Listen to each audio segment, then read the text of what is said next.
ਸਤਿ ਸ਼੍ਰੀ ਅਕਾਲ ਜੀ ਸਾਰਿਆਂ ਨੂੰ ਫਤਿਹ.com ਤੇ ਤੁਹਾਡਾ ਸਵਾਗਤ ਹੈ। ਸੋ ਕਰੰਟ ਅਫੇਅਰ 2024 ਦੇ ਮੌਕ ਟੈਸਟ 3 ਦੇ ਵਿੱਚ ਆਪਾਂ ਅੱਜ ਸੋਲੂਸ਼ਨਸ ਡਿਸਕਸ ਕਰਾਂਗੇ ਇਹਦੇ। ਠੀਕ ਹੈ, ਸੋ ਮੌਕ ਟੈਸਟ ਜਿਹੜਾ ਮੈਂ ਸ਼ੇਅਰ ਕਰ ਦਿੱਤਾ ਸੀ ਟੈਲੀਗ੍ਰਾਮ ਤੇ। ਆਈ ਹੋਪ ਤੁਸੀਂ ਸੋਲਵ ਕਰ ਲਿਆ ਹੋਊਗਾ ਐਂਡ ਆਪਣੇ ਨੰਬਰ ਜਿਹੜੇ ਕਮੈਂਟ ਸੈਕਸ਼ਨ ਜ਼ਰੂਰ ਸ਼ੇਅਰ ਕਰਿਆ ਕਰੋ। ਪਤਾ ਹੀ ਨਹੀਂ ਲੱਗਦਾ ਵੀ ਤੁਸੀਂ ਕਿੱਥੇ ਸਟੈਂਡ ਕਰਦੇ ਪਏ ਹੋ। ਆਪਸ ਦੇ ਵਿੱਚ ਵੀ ਤੁਹਾਡਾ ਕੰਪੀਟੀਸ਼ਨ ਕੀ ਹੈ ਤੁਹਾਨੂੰ ਕੁਝ ਨਹੀਂ ਪਤਾ ਲੱਗਣਾ। ਠੀਕ ਹੈ, ਸੋ ਪਲੀਜ਼ ਇਹਨੂੰ ਆਪਣੇ ਨੰਬਰ ਜ਼ਰੂਰ ਸ਼ੇਅਰ ਕਰਿਆ ਕਰੋ। ਸੋ ਅੱਜ ਦਾ ਜਿਹੜਾ ਫਸਟ ਕੁਐਸਚਨ ਹੈਗਾ, ਸੋ ਰੀਸੈਂਟਲੀ ਇੱਕ employment linked incentive scheme union budget ਦੇ ਵਿੱਚ ਅਨਾਉਂਸ ਹੋਈ ਸੀਗੀ। ਸੋ ਉਹਦੇ ਪ੍ਰਤੀ ਹੈ। ਸੋ ਅਗਰ ਤੁਸੀਂ ਡਿਟੇਲ ਦੇ ਵਿੱਚ ਇਹਨੂੰ ਪੜ੍ਹਿਆ ਤਾਂ ਤੁਹਾਨੂੰ ਪਤਾ ਹੋਊਗਾ ਇਹਦੇ ਅੰਡਰ ਸਬ ਸਕੀਮ ਸੀਗੀਆਂ 3 ਸੀਗੀਆਂ, ਸਕੀਮ ABC। ਸੋ ਉਹਦੇ ਰਿਲੇਟਿਡ ਹੀ ਮੈਂ ਕੁਐਸਚਨ ਇਹ ਫਰੇਮ ਕੀਤਾ ਆ। ਸੋ ਸਕੀਮ A ਦੇ ਵਿੱਚ ਹੈਗਾ ਆ ਕਿ ਜਿੰਨੇ ਵੀ ਵਰਕਫੋਰਸ ਨਵੀਂ ਫਾਰਮਲ ਸੈਕਟਰ ਦੇ ਵਿੱਚ ਨਵੀਂ ਵਰਕਫੋਰਸ ਐਂਟਰ ਕਰਦੀ ਪਈ, ਵਰਕਫੋਰਸ ਮੀਨਸ ਮੈਨ ਪਾਵਰ ਵਗੈਰਾ, ਠੀਕ ਹੈ। ਸੋ ਉਹਨਾਂ ਨੂੰ ਜਿਹੜਾ ਆ 1 ਮੰਥ ਵੇਜ ਦਿੱਤੀ ਜਾਊਗੀ ਸਕੀਮ A ਦੇ ਤਹਿਤ। ਸਕੀਮ B ਦੇ ਵਿੱਚ ਹੈਗਾ ਆ ਇਟ ਵਿਲ ਇਨਸੈਂਟਿਵ। ਹੁਣ ਇਹਦੇ ਵਿੱਚ ਆਪਾਂ ਕਰੈਕਟ ਸਟੇਟਮੈਂਟ ਆਇਡੈਂਟੀਫਾਈ ਕਰਨੀ ਹੈ। ਸੋ ਸਕੀਮ B 'ਚ ਇੱਥੇ ਲਿਖਿਆ ਹੈ will incentivise additional employment in the service sector linked to employment of the first time employees। Scheme C ਦੇ ਵਿੱਚ ਹੈਗਾ ਹੈ ਕਿ it will cover additional employment in all the sectors with government reimbursing employers up to 3,000 per month for 2 years for each additional employee। means ਕਿ ਜਿੰਨੇ ਵੀ employer ਕੋਈ ਨਵੇਂ employee hire ਕਰੇਗਾ ਤੇ 2 ਸਾਲ ਤੱਕ ਜਿਹੜਾ ਆ ਉਹਨਾਂ ਦੇ ਪਿੱਛੇ ਜਿਹੜਾ ਆ ਗਵਰਨਮੈਂਟ ਉਹਨਾਂ ਨੂੰ 3,000 ਰੁਪਇਆ ਪ੍ਰਤੀ ਮਹੀਨੇ ਦੇ ਤੌਰ ਤੇ employers ਨੂੰ ਰੀਇੰਬਰਸ ਕਰੇਗੀ। ਸਕੀਮ A ਜਿਹੜੀ ਹੈ ਲਗਭਗ 210 ਲੱਖ ਯੂਥ ਨੂੰ ਬੈਨੀਫਿਟ ਪ੍ਰੋਵਾਈਡ ਕਰੂਗੀ। ਸੋ ਇਹ ਹੈਗਾ ਆ ਇੰਪਲੋਇਮੈਂਟ ਲਿੰਕਡ ਇਨਸੈਂਟਿਵ ਸਕੀਮਸ ਦੇ ਬਾਰੇ। ਹੁਣ ਇਹਦੇ ਵਿੱਚ ਜਿਹੜੀਆਂ ਸਟੇਟਮੈਂਟਸ 1 ਤੇ 3 ਤੇ 4 ਹੈ ਬਿਲਕੁਲ ਕਰੈਕਟ ਹੈ, ਬਟ ਜਿਹੜੀ 2 ਹੈ ਇਹਦੇ ਵਿੱਚ ਥੋੜੀ ਜਿਹੀ ਗੜਬੜ ਆ। ਹੁਣ ਇਹਦੇ ਵਿੱਚ ਸਕੀਮ B ਜਿਹੜੀ ਹੈ ਇਹ ਇਨਸੈਂਟਿਵਾਈਜ਼ ਕਰੇਗੀ ਐਡੀਸ਼ਨਲ EMPLOYE ਨੂੰ ਮੈਨੂਫੈਕਚਰਿੰਗ ਸੈਕਟਰ ਦੇ ਵਿੱਚ, ਨਾ ਕਿ ਸਰਵਿਸ ਸੈਕਟਰ ਦੇ ਵਿੱਚ। ਠੀਕ ਹੈ, ਸੋ ਇਹ ਥੋੜਾ ਜਿਹਾ ਤੁਸੀਂ ਜਿਹੜਾ ਆ ਕਰੈਕਟ ਕਰ ਲਿਓ। ਬਾਕੀ ਤਿੰਨੇ ਜਿਹੜੀਆਂ ਸਟੇਟਮੈਂਟਸ ਨੇ ਉਹ ਕਰੈਕਟ ਨੇ। So the right option is B। Only statement 1, 3 and 4 are correct। Next ਆ which country to host the inaugural Olympic e-sports games in 2025। So year ਵੀ ਯਾਦ ਰੱਖਿਓ। ਠੀਕ ਹੈ, ਸੋ ਇੱਕ ਕੁਐਸਚਨ ਦੀਆਂ ਜਿਹੜੀਆਂ ਸਟੇਟਮੈਂਟਸ ਇਹਨਾਂ ਨੂੰ ਧਿਆਨ ਨਾਲ ਪੜਿਆ ਕਰੋ। ਕਈ ਵਾਰੀ ਇਹਨਾਂ ਦੇ ਵਿੱਚੋਂ ਹੀ ਮੈਂ ਕਾਫੀ ਚੀਜ਼ਾਂ ਕਵਰ ਕਰ ਦਿੱਤੀਆਂ ਹੁੰਦੀਆਂ ਨੇ। ਠੀਕ ਹੈ, ਸੋ 2025 ਦੇ ਵਿੱਚ ਸਭ ਤੋਂ ਫਸਟ ਟਾਈਮ ਜਿਹੜੀ 올림픽 e-sports ਗੇਮ, e-sports ਇੱਕ ਤਰ੍ਹਾਂ ਦੀਆਂ ਜਿਹੜੀਆਂ ਵੀਡੀਓ ਗੇਮਸ ਹੁੰਦੀਆਂ ਨੇ। ਠੀਕ ਹੈ, ਸੋ ਉਹਦੇ ਵਿੱਚ ਕੰਪੀਟੀਸ਼ਨ ਫਸਟ ਟਾਈਮ ਹੋਊਗਾ 2025 ਦੇ ਵਿੱਚ ਐਂਡ ਇਹਨੂੰ ਹੋਸਟ ਕਰੂਗਾ Saudi Arabia. So the right answer is option C। Next ਆ, ਸੋ ਰੀਸੈਂਟਲੀ ਆਪਾਂ ਇਕੋਨਮੀ ਦੇ ਕਰੰਟ ਅਫੇਅਰਸ ਡਿਸਕਸ ਕੀਤੇ ਸੀ। ਸੋ ਉਹਦੇ ਵਿੱਚ ਆਪਾਂ ਇਹ ਕੁਐਸਚਨ ਵੀ ਡਿਸਕਸ ਕੀਤਾ ਸੀ। ਅਗਰ ਤੁਹਾਨੂੰ ਯਾਦ ਹੋਏ, ਅਗਰ ਤੁਸੀਂ ਇਕੋਨਮੀ ਦੇ ਕਰੰਟ ਅਫੇਅਰਸ ਦੇਖ ਰਹੇ ਹੋ, ਵੈਸੇ ਤੁਸੀਂ ਦੇਖ ਨਹੀਂ ਰਹੇ ਹੋ, ਠੀਕ ਹੈ, ਬਟ ਉਹ ਬਹੁਤ ਇੰਪੋਰਟੈਂਟ ਨੇ। ਬਾਅਦ ਵਿੱਚ ਤੁਸੀਂ ਪੁੱਛਦੇ ਹੋ ਕਿ ਕਰੰਟ ਅਫੇਅਰਸ ਕਿੱਥੋਂ ਕਰੀਏ, ਬਟ ਜੇ ਤੁਹਾਨੂੰ ਕੋਈ ਬਹੁਤ ਹੀ ਜ਼ਿਆਦਾ ਓਨੈਸਟੀ ਦੇ ਨਾਲ, ਬਹੁਤ ਹੀ ਮਿਹਨਤ ਨਾਲ ਕਰਾਉਂਦਾ ਤਾਂ ਤੁਸੀਂ ਕਰਨ ਦੇ ਵਿੱਚ ਉਹਨੂੰ ਰਾਜ਼ੀ ਨਹੀਂ ਹੋ। ਸੋ ਫਸਟ ਇਹਦਾ ਹੈਗਾ recently atomic mineral directorate for exploration research ਨੇ 1600 ਟਨ ਜਿਹੜਾ ਲੀਥੀਅਮ ਰਿਜ਼ਰਵ ਹੈ ਇਹ ਕਿਹੜੀ ਸਟੇਟ ਦੀਆਂ 2 ਡਿਸਟ੍ਰਿਕਟਸ ਦੇ ਵਿੱਚ ਖੋਜਿਆ ਆ। ਸੋ ਇਹ ਹੈਗਾ ਆ ਕਰਨਾਟਕਾ ਦੀਆਂ। ਠੀਕ ਹੈ, ਮਾਂਡੇ ਡਿਸਟ੍ਰਿਕਟ ਦੇ ਵਿੱਚ ਉਹਦੇ ਵਿੱਚ ਬਹੁਤ ਜ਼ਿਆਦਾ ਲੀਥੀਅਮ ਰਿਸੋਰਸਿਸ ਜਿਹੜੇ ਰੀਸੈਂਟਲੀ ਪਾਏ ਗਏ ਆ। So the right answer is option C। Next ਜਿਹੜਾ ਕੁਐਸਚਨ ਹੈ ਯੂਨੀਅਨ ਬਜਟ ਨਾਲ ਰਿਲੇਟਡ ਹੀ ਹੈ ਐਂਡ ਇਹਦੇ ਵਿੱਚ ਵੀ ਆਪਾਂ ਨੇ ਕਰੈਕਟ ਸਟੇਟਮੈਂਟ ਜਿਹੜੀ ਆਇਡੈਂਟੀਫਾਈ ਕਰਨੀ ਹੈ। ਸੋ ਪਹਿਲੀ ਸਟੇਟਮੈਂਟ ਹੈਗੀ ਹੈ ਕਿ ਟੋਟਲ ਐਕਸਪੈਂਡੀਚਰ ਜਿਹੜਾ ਹੈ ਐਸਟੀਮੇਟ ਕੀਤਾ ਗਿਆ ਯੂਨੀਅਨ ਬਜਟ ਦੇ ਵਿੱਚ ਉਹ 48.21 ਲੱਖ ਕਰੋੜ ਆ, ਜੋ ਕਿ ਬਿਲਕੁਲ ਸਹੀ ਹੈ। ਸੈਕਿੰਡ ਹੈਗਾ ਫਿਸਕਲ ਡੈਫਿਸਿਟ ਟਾਰਗੇਟ 2024-25 ਲਈ 4.5% ਹੈ as a percentage of GDP। Third statement ਹੈ ਇੰਪਲੋਇਮੈਂਟ ਸਕਿਲਿੰਗ MSME ਤੇ ਮਿਡਲ ਕਲਾਸ। ਠੀਕ ਹੈ, ਸੋ ਇਹ ਕੀ ਫੋਕਸ ਏਰੀਆ ਸੀਗੇ ਇਸ ਬਜਟ ਦੇ। ਐਂਡ ਚੌਥਾ ਹੈਗਾ ਕਿ limit of Mudra loans under Tarun category. ਇਹ ਵੀ ਆਪਾਂ ਰੀਸੈਂਟਲੀ ਕਰੰਟ ਅਫੇਅਰਸ 'ਚ ਡਿਸਕਸ ਕੀਤੀ ਸੀਗੀ। It is enhanced to 20 lakh from 10 lakh to support small and business entrepreneurs. So ਇਹਦੇ ਵਿੱਚ ਸਟੇਟਮੈਂਟ ਅਗਰ ਆਪਾਂ ਦੇਖੀਏ ਤੇ 1 ਤੇ 3 ਸਟੇਟਮੈਂਟ ਜਿਹੜੀ ਹੈ ਇਹ ਕਰੈਕਟ ਆ ਕਿ ਟੋਟਲ ਐਕਸਪੈਂਡੀਚਰ 48.21 ਲੱਖ ਕਰੋੜ ਆ ਐਂਡ ਇੰਪਲੋਇਮੈਂਟ ਸਕਿਲਿੰਗ MSME ਤੇ ਮਿਡਲ ਕਲਾਸ ਕੀ ਫੋਕਸ ਏਰੀਆਜ਼ ਨੇ। ਬਟ ਜਿਹੜੀਆਂ ਇਹ 2 ਸਟੇਟਮੈਂਟਸ ਨੇ 2 and 4 ਇਹ ਗਲਤ ਹੈ। 2 ਸਟੇਟਮੈਂਟ ਦੇ ਵਿੱਚ ਲਿਖਿਆ fiscal deficit target 4.5% of the GDP, ਜਦਕਿ ਇਹ ਟਾਰਗੇਟ ਹੈਗਾ ਵਾ 4.9% ਆਫ ਦਾ GDP। ਠੀਕ ਹੈ, ਲਿਖ ਲਿਓ। ਤੇ ਫੋਰਥ ਜਿਹੜੀ ਲਿਮਿਟ ਹੈ ਤਰੁਣ, 3 ਤਰ੍ਹਾਂ ਦੀਆਂ ਕੈਟੇਗਰੀਜ਼ ਹੁੰਦੀਆਂ ਮੁਦਰਾ ਲੋਨ ਦੇ ਅੰਡਰ। ਠੀਕ ਹੈ, ਸ਼ਿਸ਼ੂ, ਕਿਸ਼ੋਰ ਤੇ ਤਰਨ। ਸ਼ਿਸ਼ੂ, ਕਿਸ਼ੋਰ ਐਂਡ ਤਰੁਣ, ਰਾਈਟ। ਸੋ ਇਹ ਜਿਹੜੀ ਤਰੁਣ ਕੈਟੇਗਰੀ ਹੈ ਇਹਦੇ ਵਿੱਚ ਜਿਹੜਾ ਆ ਉਹ 10 ਲੱਖ ਤੋਂ ਐਨਹਾਂਸ ਕਰਕੇ ਜਿਹੜਾ ਆ 5 ਲੱਖ ਤੋਂ ਲੈ ਕੇ 10 ਲੱਖ ਤੱਕ ਦਾ ਲੋਨ ਸੀਗਾ ਪਹਿਲਾਂ। ਹੁਣ ਯੂਨੀਅਨ ਬਜਟ ਦੇ ਵਿੱਚ ਇਹਨਾਂ ਨੇ ਇਹਨੂੰ 20 ਲੱਖ ਅਨਾਊਂਸ ਕੀਤਾ ਸੀ, ਜਿਹਨੂੰ ਇਹਨਾਂ ਨੇ ਜਸਟ ਬਿਫੋਰ ਦੀਵਾਲੀ ਕੱਲ ਹੀ ਇਹਨਾਂ ਨੇ ਇਹਨੂੰ ਇੰਪਲੀਮੈਂਟ ਕਰ ਦਿੱਤਾ ਆ। ਠੀਕ ਹੈ, ਹੁਣ ਇਹ ਲਿਮਿਟ ਜਿਹੜੀ ਆ ਤਰੁਣ ਕੈਟੇਗਰੀ ਦੇ ਅੰਡਰ 20 ਲੱਖ ਤੱਕ ਦੇ ਲੋਨ ਦੀ ਜਿਹੜੀ ਹੈ ਮੁਦਰਾ ਦੇ ਅੰਡਰ ਤਰੁਣ ਕੈਟੇਗਰੀ ਦੇ ਅੰਡਰ ਮਿਲ ਸਕਦੀ ਆ। ਨੈਕਸਟ ਆ ਸਿਟੀਅਸ ਆਲਵੇਜ਼ ਫੋਰਟੀਅਸ। ਸੋ ਇੱਕ ਇਹਦਾ ਮੋਟੋ ਸੀਗਾ ਓਬਵੀਅਸਲੀ ਉਹਨਾਂ ਦਿਨਾਂ ਦੇ ਵਿੱਚ ਕੌਣ ਕਿਹੜੀ ਗੇਮ ਸੀਗੀ ਨਿਊਜ਼ ਦੇ ਵਿੱਚ, 올림픽 ਦੇ ਵਿੱਚ। ਇੱਥੋਂ ਵੀ ਆਪਾਂ ਜਿਹੜਾ ਜੱਜ ਕਰ ਸਕਦੇ ਹਾਂ। ਸੋ ਸਿਟੀਅਸ ਆਲਵੇਜ਼ ਫੋਰਟੀਅਸ ਦਾ ਮਤਲਬ ਵੀ ਤੁਸੀਂ ਲਿਖ ਲਓ, ਇਹਦਾ ਮਤਲਬ ਹੁੰਦਾ ਹੈ ਫਾਸਟਰ, ਹਾਇਰ ਤੇ stronger. Faster, higher and stronger, in case ਤੁਹਾਨੂੰ ਪੇਪਰ ਦੇ ਵਿੱਚ ਇਹਦਾ ਮਤਲਬ ਆ ਜੇ। Next are recently Indian site which has become 43rd UNESCO World Heritage Site। ਸੋ ਕਿਹੜੀ ਸਟੇਟ ਦੇ ਵਿੱਚ ਹੈ? ਇਹ ਅਸਾਮ ਦੇ ਵਿੱਚ ਹੈ, ਠੀਕ ਹੈ। ਸ਼ਰੇਡੀਓ ਮੈਦਾਨ ਜਿਹੜੇ ਆ ਇਹਨਾਂ ਨੂੰ ਡਿਕਲੇਅਰ ਕੀਤਾ ਗਿਆ 43rd UNESCO World Heritage Site। Next question ਹੈਗਾ ਆਇਡੈਂਟੀਫਾਈ ਇਨਕਰੈਕਟ ਮੈਚ ਪੇਅਰ। ਹੁਣ ਇਹਦੇ ਵਿੱਚ 올림픽 2024 ਦੇ ਮੈਡਲ ਵਿਨਰਸ ਦਿੱਤੇ ਆ ਤੇ ਉਹਨਾਂ ਦੀਆਂ ਸਪੋਰਟਸ ਅਸੀਂ ਆਪਾਂ ਨੇ ਇਨਕਰੈਕਟ ਮੈਚ ਪੇਅਰ ਫਾਈਂਡ ਕਰਨਾ ਹੈ। ਸੋ ਫਰਸਟ ਹੈਗਾ ਮਨੂ ਭਾਕਰ ਨੇ ਆਪਾਂ ਨੂੰ ਪਤਾ ਸ਼ੂਟਿੰਗ 'ਚ ਜਿੱਤਿਆ, ਅਮਨ ਸ਼ਰਾਵਤ ਨੇ ਰੈਸਲਿੰਗ ਦੇ ਵਿੱਚ, ਸਵਪਨਿਲ ਕੌਸ਼ਲੇ ਨੇ ਸ਼ੂਟਿੰਗ ਦੇ ਵਿੱਚ, ਬਟ ਸਰਬਜੋਤ ਸਿੰਘ ਨੇ ਜਿਹੜਾ ਹੈ ਮਨੂ ਭਾਕਰ ਦੇ ਨਾਲ ਸ਼ੂਟਿੰਗ ਦੇ ਵਿੱਚ ਬ੍ਰੌਂਜ਼ ਜਿੱਤਿਆ ਆ। ਸੋ ਆਪਸ਼ਨ ਸੀ ਆਏਗਾ ਇਹਦਾ, ਠੀਕ ਹੈ। ਨੈਕਸਟ ਆ ਕੁਐਸਚਨ 8 ਨਿਕੋਲਸ ਮਦੂਰੋ। ਸੋ ਇਹਨਾਂ ਨੂੰ ਪ੍ਰੈਜ਼ੀਡੈਂਸ਼ੀਅਲ ਇਲੈਕਸ਼ਨਸ ਜਿਹੜੀਆਂ ਤੀਸਰੀ ਵਾਰ ਜਿੱਤੀਆਂ ਨੇ ਵੈਨੀਜ਼ੁਏਲਾ ਦੀਆਂ। ਸੋ ਆਪਸ਼ਨ ਆਏਗਾ D. Next identify correct identify ਕਰਨਾ ਇਹਦੇ ਵਿੱਚੋਂ। ਸੋ ਰੀਸੈਂਟਲੀ ਮੀਟਿੰਗ ਹੋਈ ਹੈ ਕੁਆਡ ਦੀ ਫੁੱਲ ਫਾਰਮ ਹੈਗੀ coordinator security dialogue. So foreign ministers ਦੀ ਮੀਟਿੰਗ ਹੋਈ ਹੈ ਟੋਕੀਓ ਜਾਪਾਨ ਦੇ ਵਿੱਚ। ਸੈਕਿੰਡ ਸਟੇਟਮੈਂਟ ਹੈਗੀ Quad is a military alliance comprising India, US, Australia and Japan. ਹੁਣ ਦੇਖੋ ਇਹਦੇ ਵਿੱਚ ਆਪਾਂ ਬਹੁਤ ਛੇਤੀ ਕਰੈਕਟ ਕਰ ਦਾਂਗੇ ਅਗਰ ਸਾਨੂੰ ਆਇਆ ਪਤਾ ਹੈ ਕਿ ਟੋਕੀਓ ਜਾਪਾਨ 'ਚ ਹੀ ਹੋਈ ਹੈ ਤੇ ਆਪਾਂ ਨੂੰ ਪਤਾ ਹੈ ਕਿ ਇੰਡੀਆ, US, ਆਸਟ੍ਰੇਲੀਆ, ਜਾਪਾਨ ਹੀ ਕੁਆਡ ਦੇ ਮੈਂਬਰਸ ਨੇ। ਲੇਕਿਨ ਇਹ ਸਟੇਟਮੈਂਟ ਜਿਹੜੀ ਹੈ ਗਲਤ ਆ। ਗਲਤ ਕਿਉਂ ਹੈ? ਕਿਉਂਕਿ ਜਿਹੜਾ ਕੁਆਡ ਆ ਇਹ ਕੋਈ ਮਿਲਟਰੀ ਅਲਾਇੰਸ ਨਹੀਂ ਹੈਗਾ, ਇਹ ਇਨਫਾਰਮਲ ਸਟ੍ਰੈਟੇਜਿਕ ਫੋਰਮ ਆ, ਠੀਕ ਹੈ। It is an informal strategic forum, not a military alliance, ਠੀਕ ਆ। ਸੋ ਆਪਸ਼ਨ 1 ਹੀ ਜਿਹੜੀ ਹੈ ਸਾਡੀ ਇਹਦੇ ਵਿੱਚ ਕਰੈਕਟ ਆ। Next है recently which institute based startup launched world's first rocket with single piece 3D printed engine named Rocket Agniban। So ये launch ਕੀਤਾ ਜੀ IIT ਮਦਰਾਸ ਨੇ। Next up, which country has built the world's first wooden satellite named Lignosat? So Lignosat world the first wooden satellite ਬਣਾਉਣ ਵਾਲਾ ਜਿਹੜਾ country ਹੈ that is Japan। So the option is A।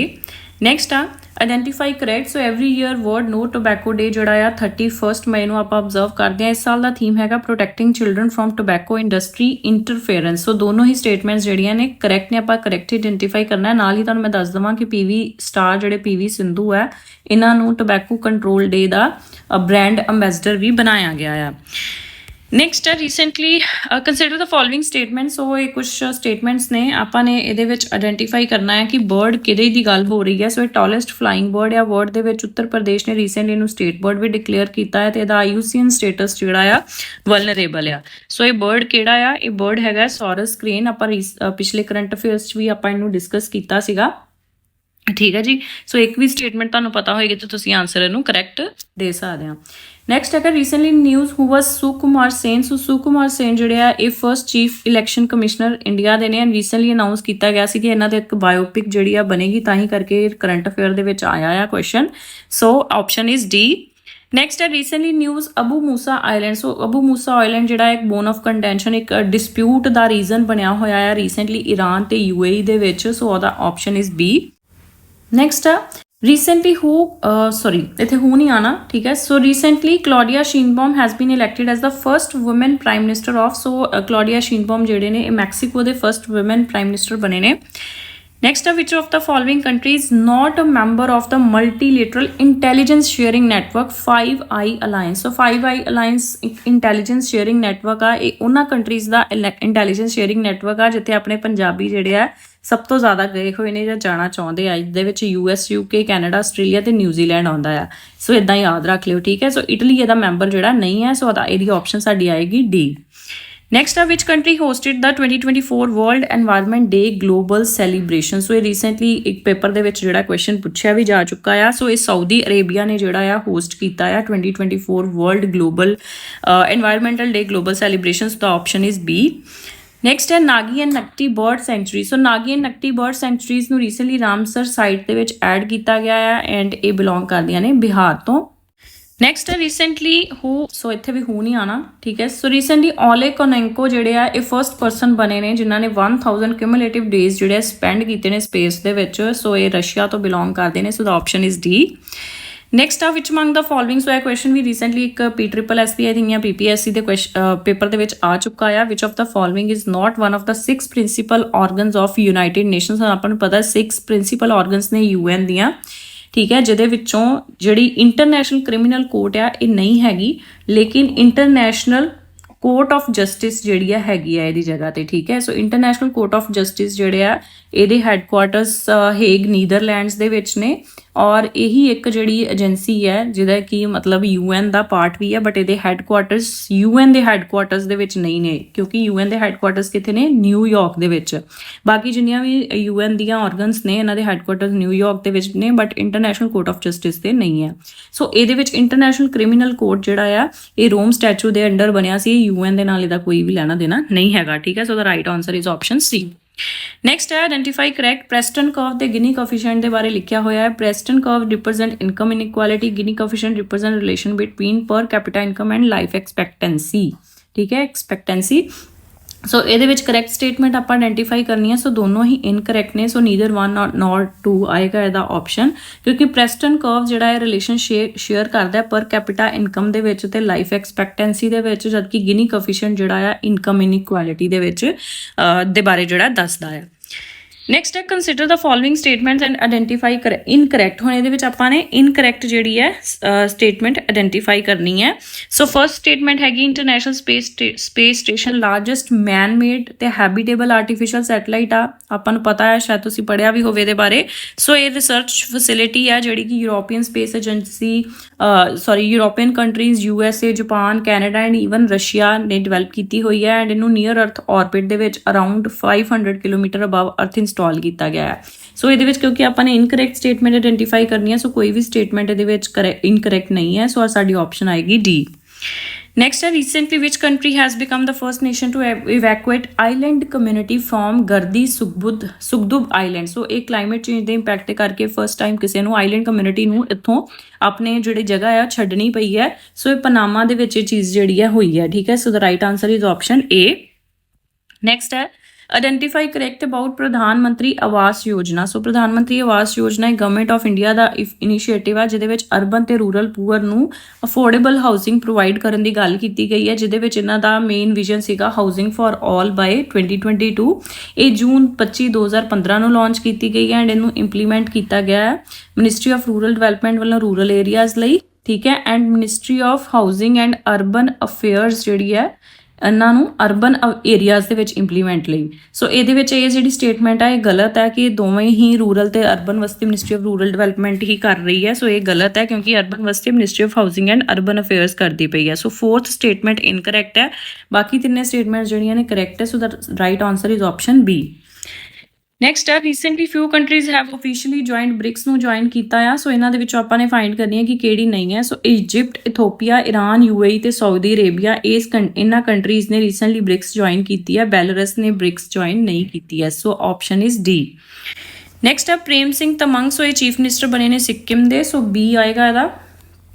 Next ਆ recently in integrated generator monitoring protection and control system ਜਿਹੜਾ ਕਿ army design bureau ਨੇ develop ਕੀਤਾ ਆ। ਠੀਕ ਹੈ, ਸੋ ਇਹਦਾ ਨੇਮ ਹੈਗਾ ਆ Vidyut Rakshak. So the right answer is option C. Next ਹੈ ਫਿਲੇਮਨ ਯੰਗ। ਸੋ ਇਹਨਾਂ ਦੇ ਬਾਰੇ ਵੀ ਆਪਾਂ ਪੜ੍ਹਿਆ ਹੈ। 76th UN ਜਨਰਲ ਅਸੈਂਬਲੀ ਦੇ ਪ੍ਰੈਜ਼ੀਡੈਂਟ ਇਹ ਨੇ ਐਂਡ ਇਹ ਫਾਰਮਰ ਪ੍ਰਾਈਮ ਮਿਨਿਸਟਰ ਸੀਗੇ ਕੈਮਰੂਨ ਤੋਂ। So the right answer is option A. So ਇਹ ਮਿਨਿਸਟਰਸ ਤੇ ਪੋਰਟਫੋਲੀਓਜ਼ ਦੇ ਬਾਰੇ ਹੈ ਕੁਐਸਚਨ। ਇਹਦੇ ਵਿੱਚ ਆਪਾਂ ਇਨਕਰੈਕਟ ਮੈਚ ਪੇਅਰ ਆਇਡੈਂਟੀਫਾਈ ਕਰਨਾ ਹੈ। Shivraj Chouhan minister of agriculture and farmer welfare ਦੇ ਮਿਨਿਸਟਰ ਨੇ। Shri Manohar Lal ministry of housing and urban affairs ਤੇ ਮਿਨਿਸਟਰੀ ਆਫ ਪਾਵਰ ਹੈ ਇਹਨਾਂ ਕੋਲ। ਮਿਨਿਸਟਰੀ ਆਫ ਐਜੂਕੇਸ਼ਨ ਧਰਮਿੰਦਰ ਪ੍ਰਧਾਨ ਕੋਲ ਹੈ। ਸ਼੍ਰੀ ਜੀਤਨ ਰਾਮ ਮੰਜੀ। ਸੋ ਇਹ ਸਟੇਟਮੈਂਟ ਜਿਹੜੀ ਹੈ ਇਨਕਰੈਕਟ ਹੈ ਕਿਉਂਕਿ ਜੀਤਨ ਰਾਮ ਮੰਜੀ ਜਿਹੜੇ ਨੇ ਇਹ ਮਿਨਿਸਟਰ ਆਫ MSMEs ਨੇ। ਠੀਕ ਹੈ, ਮਿਨਿਸਟਰੀ ਆਫ ਰੂਰਲ ਡਿਵੈਲਪਮੈਂਟ ਜਿਹੜੀ ਹੈ ਇਹ ਵੀ along with agriculture and farmer welfare Shivraj Chouhan ਕੋਲ ਹੀ ਹੈ। ਠੀਕ ਹੈ, ਇਹ ਵੀ ਲਿਖ ਲਿਓ ਨਾਲ। ਨੈਕਸਟ ਹੈ ਕੁਆਲਿਟੀ ਕਾਉਂਸਲ ਆਫ ਇੰਡੀਆ ਦੇ ਬਾਰੇ ਆਪਾਂ ਕਰੈਕਟ ਸਟੇਟਮੈਂਟ। ਸੋ ਇਹ ਵੀ ਆਪਾਂ ਕਰੰਟ ਅਫੇਅਰਸ ਰੀਸੈਂਟਲੀ ਡਿਸਕਸ ਕੀਤੀ ਸੀਗੀ ਕਿ ਨਾਨ ਪ੍ਰੋਫਿਟ ਆਰਗੇਨਾਈਜੇਸ਼ਨ ਜਿਹੜੀ ਕਿ ਸੁਸਾਇਟੀ ਰਜਿਸਟ੍ਰੇਸ਼ਨ ਐਕਟ 1860 ਦੇ ਅੰਡਰ ਹੋਈ ਹੈ ਰਜਿਸਟਰਡ ਐਂਡ ਇਹ ਨੈਸ਼ਨਲ ਬੋਡੀ ਐਕ੍ਰੈਡੀਟੇਸ਼ਨ ਦੀ ਜਿਹੜੀ ਕਿ 1996 ਚ ਐਸਟੈਬਲਿਸ਼ ਹੋਈ ਹੈ ਐਂਡ ਪਬਲਿਕ ਪ੍ਰਾਈਵੇਟ ਪਾਰਟਨਰਸ਼ਿਪ ਯਾਨੀ ਕਿ ਗਵਰਨਮੈਂਟ ਤੇ ਇੰਡਸਟਰੀ ਸਟੇਕ ਹੋਲਡਰਸ ਜਿੱਦਾਂ ਕਿ ਫਿੱਕੀ, ਐਸੋਚੈਮਸ, ਕਨਫੈਡਰੇਸ਼ਨ ਆਫ ਇੰਡੀਅਨ ਇੰਡਸਟਰੀ। ਸੋ ਇਹਨਾਂ ਦੇ ਸਹਿਯੋਗ ਨਾਲ ਬਣੀ ਹੋਈ ਇੱਕ ਖੁਦ ਮੁਖਤਿਆਰ ਸੰਸਥਾ ਆ। Department of industrial policy and promotion ਜਿਹੜਾ ਹੈ ਇਹਦਾ ਨੋਡਲ ਡਿਪਾਰਟਮੈਂਟ ਆ ਜਿਹਦੇ ਥਰੂ ਜਿੰਨੇ ਵੀ ਕੁਆਲਿਟੀ ਰਿਲੇਟਡ ਜੋ ਵੀ ਇਹਦੇ ਪ੍ਰੋਗਰਾਮਸ ਨੇ ਇੰਪਲੀਮੈਂਟ ਕਰਵਾਉਂਦੀ ਆ। ਠੀਕ ਹੈ, ਸੋ ਸਾਰੀਆਂ ਹੀ ਸਟੇਟਮੈਂਟਸ ਜਿਹੜੀਆਂ ਨੇ ਕਰੈਕਟ ਹੈ। So the right answer is option D. Next है, based on the recommendations of 15th Finance Commission, share of states from divisible pool of taxes at present ਜਿਹੜਾ share ਆ ਜਿਹੜਾ ਕਿ taxes ਤੋਂ states ਨੂੰ ਜਾਂਦਾ ਆ that is 41%. So the right answer is option A and ਇਹ question ਬਹੁਤ ਵਾਰੀ different exams ਦੇ ਵਿੱਚ ਪੁੱਛਿਆ ਵੀ ਗਿਆ ਹੈ। ਨੈਕਸਟ ਆ ਰੀਸੈਂਟਲੀ UN ਨੇ ਕਿਹੜਾ ਈਅਰ ਜਿਹੜਾ ਅਨਾਉਂਸ ਕੀਤਾ as international year of quantum science and technology. So the year is 2025। 2024 ਜਿਹੜਾ ਸੀਗਾ it was celebrated as a year of camelids, ਠੀਕ ਹੈ। ਐਂਡ 2023 ਜਿਹੜਾ ਸੀਗਾ it was celebrated as the international year of millets, ਠੀਕ ਹੈ। ਸੋ ਇਹ ਦੋਨੋਂ ਹੀ ਯਾਦ ਰੱਖ ਲਿਓ, 2024, 2023 and recent 2025 international year of quantum science and technology ਵੱਲੋਂ ਸੈਲੀਬ੍ਰੇਟ ਕੀਤਾ ਜਾਊਗਾ। ਨੈਕਸਟ ਆ recently global economic prospects report. So ਇਹ ਜਿਹੜੀ ਰਿਪੋਰਟ ਹੈ ਇਹ ਵਰਲਡ ਬੈਂਕ ਵੱਲੋਂ ਰਿਲੀਜ਼ ਕੀਤੀ ਗਈ ਹੈ। So the right answer is option ਏ।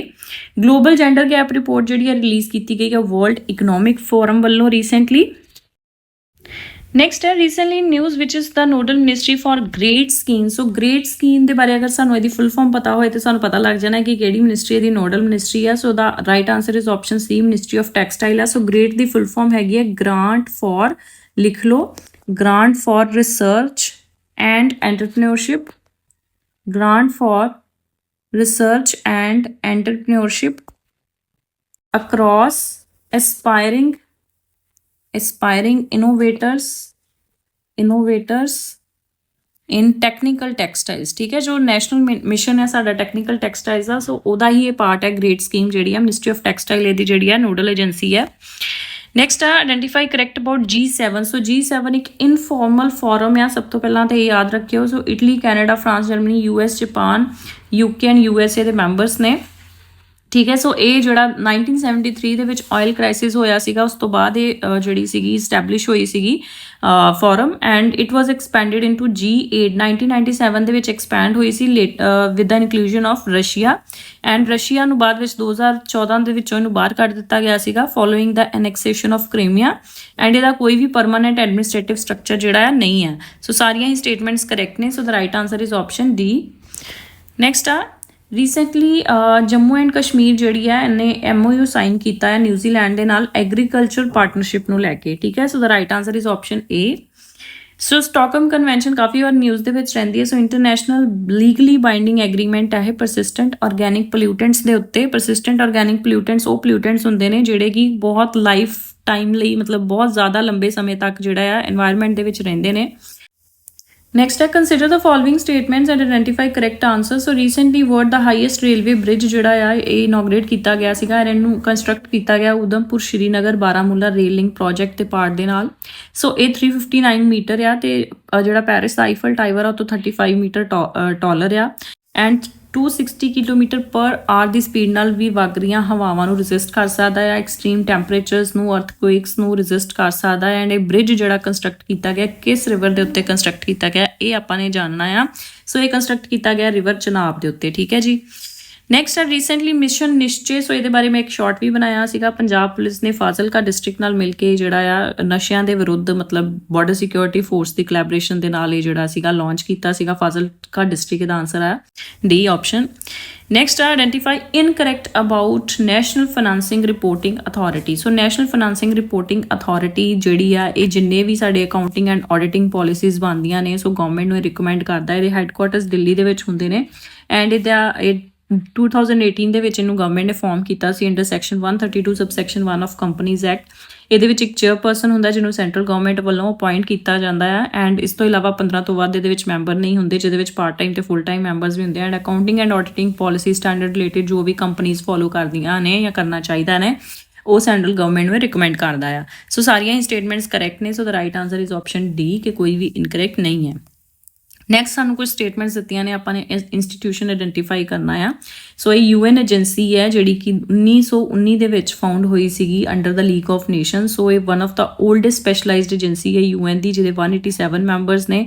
186 ਇਹਦੇ ਵਿੱਚੋਂ UN ਦੇ ਖੁਦ ਮੈਂਬਰ ਸਟੇਟਸ ਨੇ ਪਲੱਸ ਕੁੱਕ ਆਈਲੈਂਡਸ ਵੀ ਨੇ ਐਂਡ ਇਹਦੇ ਹੈੱਡਕੁਆਰਟਰਸ ਜਨੇਵਾ ਸਵਿਟਜ਼ਰਲੈਂਡ ਦੇ ਵਿੱਚ ਨੇ। ਸੋ ਇਹ ਇੰਸਟੀਟਿਊਸ਼ਨ ਹੈਗਾ ਜੀ ਇੰਟਰਨੈਸ਼ਨਲ ਲੇਬਰ ਆਰਗੇਨਾਈਜੇਸ਼ਨ। ਨੈਕਸਟ ਆ ਬੁੱਕ ਟਾਈਟਲ ਆ ਫਲਾਈ ਔਨ ਦਾ RBI ਵਾਲ। ਸੋ ਇਹ ਜਿਹੜੀ ਬੁੱਕ ਆ ਇਹ ਪੈਨ ਡਾਊਨ ਕੀਤੀ ਗਈ ਆ ਅਲਪਨਾ ਕਿਲੇਵਾਲਾ ਵੱਲੋਂ। So the right answer is option A. Next up, which of the following was the product of Takshila University? So Panini, Chanakya, Jeevak, ਸਾਰੇ ਹੀ ਜਿਹੜੇ products ਨੇ Takshila University ਦੇ so the right answer is option D. Nextly recently ਇੱਕ report ਜਿਹੜੀ ਹੈ question PPSC ਦੇ ਹਾਲ ਹੀ ਦੇ ਵਿੱਚ ਐਗਜ਼ਾਮਸ ਦੇ ਵਿੱਚ ਪੁੱਛਿਆ ਗਿਆ ਆ, ਠੀਕ ਹੈ ਜੀ, ਫੋਸਟਰਿੰਗ ਇਫੈਕਟਿਵ એનર્ਜੀ ਟ੍ਰਾਂਜੀਸ਼ਨ 2024, ਸੋ ਇਹ ਵਰਲਡ ਇਕਨੋਮਿਕ ਫੋਰਮ ਦੀ ਰਿਪੋਰਟ ਹੈ। ਸੋ ਇਹ ਡਿਸਟ੍ਰਿਕਟ ਮੈਨੇਜਰ ਦਾ ਜਿਹੜਾ ਮੇਰਾ ਐਗਜ਼ਾਮ ਕਲੀਅਰ ਹੋਇਆ ਸੀਗਾ, ਸੋ ਉਹਦੇ ਵਿੱਚ ਹੀ ਇਹ ਕੁਐਸਚਨ ਆਇਆ ਹੋਇਆ ਸੀਗਾ। ਨੈਕਸਟ ਹੈ ਰੀਸੈਂਟਲੀ ਵਿਚ among the following is a group of kharif crop. So kharif crop ਦੇ ਵਿੱਚ ਇਹ ਵੀ ਜਿਹੜਾ ਆ DM ਦੇ ਪੇਪਰ ਦੇ ਵਿੱਚ ਇਹ ਵੀ ਕੁਐਸਚਨ ਆਇਆ ਸੀਗਾ। ਸੋ ਇਹਦੇ ਵਿੱਚ ਇਹਨਾਂ ਨੇ ਪੁੱਛਿਆ ਸੀਗਾ ਕੁਝ ਕ੍ਰੌਪਸ ਦਿੱਤੀਆਂ ਸੀ ਤਾਂ ਦੱਸਣਾ ਸੀਗਾ ਵੀ ਇਹਦੇ ਵਿੱਚੋਂ ਕਿਹੜੀਆਂ ਖਰੀਫ ਕ੍ਰੌਪਸ ਨੇ। ਸੋ ਇਹ ਸਾਰੀਆਂ ਜਿਹੜੀਆਂ ਆਪਸ਼ਨ A ਹੈ ਪੈਡੀ, ਜਵਾਰ, ਬਾਜਰਾ, ਮੇਜ਼, ਰਾਗੀ, ਅਰਹਰ, ਸੋਇਆਬੀਨ, ਸਨਫਲਾਵਰ, ਕਾਟਨ, ਇਹ ਸਾਰੀਆਂ ਖਰੀਫ ਨੇ। So the right answer is option A। ਜਿਹੜੀਆਂ B ਆਪਸ਼ਨ 'ਚ ਲਿਖੀਆਂ ਹੋਈਆਂ ਨੇ ਵੀਟ, ਬਾਰਲੇ, ਗ੍ਰਾਮ, ਮਸੂਰ, ਲੈਂਟਲ ਜਾਂ ਰੇਪਸੀਡ ਜਾਂ ਮਸਟਰਡ ਜਾਂ ਸੈਫਲਾਵਰ, ਸੋ ਇਹ ਸਾਰੀਆਂ ਜਿਹੜੀਆਂ ਨੇ ਰਾਬੀ ਕ੍ਰੌਪਸ ਨੇ। ਤੇ ਜੂਟ, ਕੁਕੰਬਰ, ਵਾਟਰਮੈਲਨ ਤੇ ਕੋਪਰਾ ਜਿਹੜੀਆਂ ਨੇ ਇਹ ਜ਼ੈਦ ਕ੍ਰੌਪਸ ਨੇ, ਠੀਕ ਹੈ। ਸੋ ਇਹ ਵੀ ਯਾਦ ਰੱਖ ਲਿਓ ਨਾਲ। ਨੈਕਸਟ ਹੈ ਰੀਸੈਂਟਲੀ ਨਿਊਜ਼ ਸਾਕਸ਼ੀ ਪੋਰਟਲ। ਸੋ ਇਹ ਐਂਡ ਟੂ ਐਂਡ ਸੋਲਿਊਸ਼ਨ ਵਾਸਤੇ ਪੋਰਟਲ ਲਾਂਚ ਕੀਤਾ ਗਿਆ ਸੀ। MP ਲੈਡ ਸਕੀਮ ਯਾਨੀ ਕਿ member parliament local area development ਜਿਹੜੀ ਸਕੀਮ ਹੈ ਗਵਰਨਮੈਂਟ ਦੀ, ਜਿਹਦੇ ਅੰਡਰ MPs ਨੂੰ ਕੁਛ ਆਪਣੀ ਕੌਂਸਟੀਟੂਐਂਸੀ ਦੇ ਵਿੱਚ ਉਹਨਾਂ ਨੇ ਪੈਸੇ ਲਗਾਉਣੇ ਹੁੰਦੇ ਨੇ, 5 ਕਰੋੜ ਰੁਪਏ ਇੱਕ ਸਾਲ ਦਾ ਉਹਨਾਂ ਨੂੰ ਮਿਲਦਾ ਆ। ਸੋ ਉਹਨੂੰ ਦੇਖਣ ਵਾਸਤੇ ਜਿਹੜੀ ਸਾਕਸ਼ੀ ਪੋਰਟਲ ਲਾਂਚ ਕੀਤਾ ਗਿਆ ਸੀਗਾ। Next are, which Indian state is set to establish the world's first conservation and breeding center for Asian king culture or red-headed vultures? So ਇਹਦੇ ਵਾਸਤੇ ਜਿਹੜਾ ਆਪਣਾ ਵਰਲਡ ਦਾ ਪਹਿਲਾ ਕੰਜ਼ਰਵੇਸ਼ਨ ਤੇ ਬਰੀਡਿੰਗ ਸੈਂਟਰ ਆ red-headed vultures ਵਾਸਤੇ, ਇਹ ਉੱਤਰ ਪ੍ਰਦੇਸ਼ ਲਾਂਚ ਕਰਨ ਜਾ ਰਿਹਾ ਆ। ਸੋ ਇਹਦਾ ਰਾਈਟ ਆਂਸਰ ਆਏਗਾ option C। Next, in October 2023, which city has become India's first UNESCO City of Literature? So literature category ਦੇ ਵਿੱਚ ਜਿਹੜਾ UNESCO Creative Cities Network ਦੇ ਵਿੱਚ literature category ਦੇ ਵਿੱਚ ਬਣੀ ਹੈ ਇੰਡੀਆ ਦੀ ਪਹਿਲੀ ਸਿਟੀ, ਦੈਟਸ ਇਜ਼ ਕੋਜ਼ੀਕੋੜੇ। ਸੋ ਕੇਰਲਾ ਦੇ ਵਿੱਚ ਹੈ ਇਹ। ਨੈਕਸਟ ਹੈ ਇੰਡੀਅਨ ਸਿਟੀ ਜਿਹਨੂੰ ਵੁੱਡ ਕ੍ਰਾਫਟ ਸਿਟੀ। ਸੋ ਇਹ ਵੀ ਕੁਐਸਚਨ ਰਿਪੀਟ ਹੋ ਗਿਆ ਆਪਣਾ ਪਿਛਲੇ ਕਰੰਟ ਅਫੇਅਰਸ 'ਚ ਵੀ ਪਾਇਆ ਸੀਗਾ। ਸੋ ਇਹ ਸ਼੍ਰੀਨਗਰ ਦੇ ਵਿੱਚ ਆ। ਸ਼੍ਰੀਨਗਰ ਨੂੰ ਜਿਹੜਾ ਰੈਕੋਗਨਾਈਜ਼ ਕੀਤਾ ਗਿਆ as a world craft city, B option ਆਏਗਾ। Identify incorrect about Indus water treaty ਦੇ ਬਾਰੇ। ਸੋ ਇੰਡਸ ਵਾਟਰ ਟ੍ਰੀਟੀ 1960 ਦੇ ਵਿੱਚ ਇੰਡੀਆ ਪਾਕਿਸਤਾਨ ਦੇ ਵਿੱਚ ਹੋਇਆ ਸੀ। ਵਰਲਡ ਬੈਂਕ ਇਹਦੇ ਵਿੱਚ ਮੀਡੀਏਟਰ ਆ। ਇਹਦੇ ਵਿੱਚ ਵੈਸਟਰਨ ਰਿਵਰਸ ਜਿਹੜੇ ਨੇ ਇੰਡਸ, ਜੇਲਮ, ਚਨਾਬ ਪਾਕਿਸਤਾਨ ਨੂੰ ਐਲੋਕੇਟ ਕੀਤੇ ਗਏ, ਜਦਕਿ eastern reverse Ravi, Beas, Sutlej India ਨੂੰ। ਇਹ ਵੀ ਠੀਕ ਹੈ। ਇੰਡੀਆ ਜਿਹੜਾ ਆ ਇਹ ਜੇਲਮ ਤੇ ਚਨਾਬ ਰਿਵਰਸ ਦੀਆਂ ਟ੍ਰਿਬਿਊਟਰੀਜ਼ ਦੇ ਉੱਤੇ ਹਾਈਡਰੋਇਲੈਕਟ੍ਰਿਕ ਪਾਵਰ ਫੈਸਿਲਿਟੀਜ਼ ਵੀ ਬਣਾ ਸਕਦਾ ਆ, ਜਿਹਦਾ ਕਿ ਪ੍ਰਤੱਖ ਐਗਜ਼ਾਮਪਲ ਆ ਸਲਾਲ ਡੈਮ, ਠੀਕ ਹੈ, ਚਨਾਬ ਰਿਵਰ ਦੇ ਉੱਤੇ ਆ। ਦੁਲਹਸਤੀ ਡੈਮ ਵੀ ਆ ਇੱਕ, ਠੀਕ ਹੈ। ਸੋ ਇਹ ਵੀ ਕੁਐਸਚਨ ਆਇਆ ਸੀਗਾ। ਇਹ ਚਨਾਬ ਦੇ ਉੱਤੇ ਹੀ ਨੇ, ਦੋਵੇਂ ਡਿਸਪਿਊਟਿਡ ਵੀ ਨੇ। So under certain restrictions India construct ਕਰ ਸਕਦਾ ਹੈ। ਸੋ ਕੋਈ ਵੀ ਸਟੇਟਮੈਂਟ ਇਨਕਰੈਕਟ ਨਹੀਂ ਹੈ। So the right answer is option D। Next, recently which Indian author has been honored with Pen Printer Prize 2024? ਸੋ ਇਹਨਾਂ ਨੂੰ ਫਰੀडम ਆਫ ਐਕਸਪ੍ਰੈਸ਼ਨ ਨੂੰ ਡਿਫੈਂਡ ਕਰਨ ਵਾਸਤੇ ਜਿਹੜਾ ਅਰੁੰਧਤੀ ਰॉय ਨੇ ਉਹਨਾਂ ਨੂੰ ਮਿਲਿਆ ਆ। So the right answer is option B। Next David Warner. So ਇਹਨਾਂ ਨੇ ਰੀਸੈਂਟਲੀ ਆਪਣੀ ਰਿਟਾਇਰਮੈਂਟ ਅਨਾਊਂਸ ਕੀਤੀ ਹੈ ਕ੍ਰਿਕਟ ਤੋਂ। ਸੋ ਇਹ ਆਸਟ੍ਰੇਲੀਅਨ ਪਲੇਅਰ ਨੇ। Next exercise HOPEX। so ਇਹ joint military exercise ਆ Indian Air Force ਤੇ Air Force of Egypt। so the right answer is option D। Next recently ਕਿਹੜੀ UT ਹੈ ਜਿਹਨੇ ਫੁੱਲ ਫੰਕਸ਼ਨਲ ਲਿਟਰੇਸੀ ਜਿਹੜੇ ਉਲਾਸ ਸਕੀਮ ਹੈ ਨਵ ਭਾਰਤ ਸਾਖਰਤਾ ਕਾਰਿਆਕ੍ਰਮ ਔਰ ਨਿਊ ਇੰਡੀਆ ਲਿਟਰੇਸੀ ਪ੍ਰੋਗਰਾਮ ਦੇ ਅੰਡਰ ਅਚੀਵ ਕੀਤੀ ਹੈ ਫੰਕਸ਼ਨਲ ਲਿਟਰੇਸੀ। ਸੋ ਇਹ ਹੈਗੀ ਹੈ Ladakh. So the right answer is option D। Next recently new space Maitri. So ਇਹ ਸਪੇਸ ਮੈਤਰੀ ਹੈਗੀ ਹੈ technology research innovation mission India ਤੇ ਆਸਟ੍ਰੇਲੀਆ ਦਾ, ਠੀਕ ਹੈ ਜੀ। So the right answer is option A। Next, recently which 3 countries began their first trilateral multi-domain exercise, that is Freedom Edge? So Freedom Edge ਜਿਹੜੀ exercise ਆ ਇਹ start ਕੀਤੀ ਆ ਸਾਊਥ ਕੋਰੀਆ, US ਤੇ ਜਾਪਾਨ ਨੇ, ਠੀਕ ਹੈ। So the right answer is option B। Next ਆ ਇੰਟਰਨੈਸ਼ਨਲ ਸੋਲਰ ਅਲਾਈਅੰਸ ਦੇ ਬਾਰੇ ਆ। ਸੋ ਟ੍ਰੀਟੀ ਬੇਸਡ ਇੰਟਰਗਵਰਨਮੈਂਟਲ ਬਹੁਤ ਵਾਰੀ ਨਿਊਜ਼ ਦੇ ਵਿੱਚ ਤੁਸੀਂ ਦੇਖੋਗੇ ਇੰਡੀਆ ਤੇ ਫਰਾਂਸ ਨੇ, ਆਪਾਂ ਨੂੰ ਪਤਾ ਹੈ PM ਮੋਦੀ ਤੇ ਉਸ ਵੇਲੇ ਜਿਹੜੇ ਫਰਾਂਸ ਦੇ ਜਿਹੜੇ PM ਸੀ ਉਹਨਾਂ ਨੇ ਸਟਾਰਟ ਕੀਤੀ ਸੀ 2015 ਦੇ ਵਿੱਚ। COP21 ਉਦੋਂ ਚੱਲਦੀ ਪਈ ਸੀ UNFCCC ਦੀ ਪੈਰਿਸ ਦੇ ਵਿੱਚ, ਜਿਹਦੇ ਤਹਿਤ ਇਹਨੂੰ ਲਾਂਚ ਕੀਤਾ ਗਿਆ ਸੀ। ਐਂਡ ਰੀਸੈਂਟਲੀ ਪੈਰਾਗਵੇ ਦਾ 100th ਫੁੱਲ ਟਾਈਮ ਮੈਂਬਰ ਬਣਿਆ ਆ। ਸੋ ਦੋਨੋਂ ਹੀ ਸਟੇਟਮੈਂਟਸ ਕਰੈਕਟ ਨੇ, ਆਪਾਂ ਕਰੈਕਟ ਹੀ ਆਇਡੈਂਟੀਫਾਈ ਕਰਨੀ ਹੈ। So the right answer is option C। So ਅੱਜ ਦਾ ਜਿਹੜਾ ਲਾਸਟ ਕੁਐਸਚਨ ਹੈ ਆਇਡੈਂਟੀਫਾਈ ਇਨਕਰੈਕਟ। ਸੋ ਇਹਦੇ ਵਿੱਚ ਆਪਾਂ ਨੂੰ ਸਟੇਟਮੈਂਟਸ ਦਿੱਤੀਆਂ ਨੇ ਰਿਮਪੈਕ ਐਕਸਰਸਾਈਜ਼ ਦੇ ਬਾਰੇ। ਰਿਮਪੈਕ ਵਰਲਡ ਦੀ ਲਾਰਜੈਸਟ ਇੰਟਰਨੈਸ਼ਨਲ ਮਲਟੀਲੇਟਰਲ ਮੈਰੀਟਾਈਮ ਐਕਸਰਸਾਈਜ਼ ਆ। ਰੀਸੈਂਟਲੀ ਓਪਨਿੰਗ ਸੈਰੇਮਨੀ ਜਿਹੜੀ ਹੈ ਇਹਦੀ ਹੋਈ ਹੈ 29th ਐਡੀਸ਼ਨ ਵਾਸਤੇ, ਠੀਕ ਹੈ। ਸੋ ਇਹ ਹੋਈ ਹੈ ਹਵਾਈ US ਦੇ ਵਿੱਚ, ਇਹ ਵੀ ਠੀਕ ਹੈ, ਇਹ ਵੀ ਠੀਕ ਹੈ। And India does not take part in it, ਇਹ ਗਲਤ ਹੈ। India took part in it, ठीक है। सो इनकरैक्ट अपन आइडेंटिफाई करनी है, सिर्फ 3 वाली जी है इनकरैक्ट है, बाकी दोनों ही स्टेटमेंट्स जी ने करैक्ट है। So the right answer is option B. So that was all for today, thank you so much.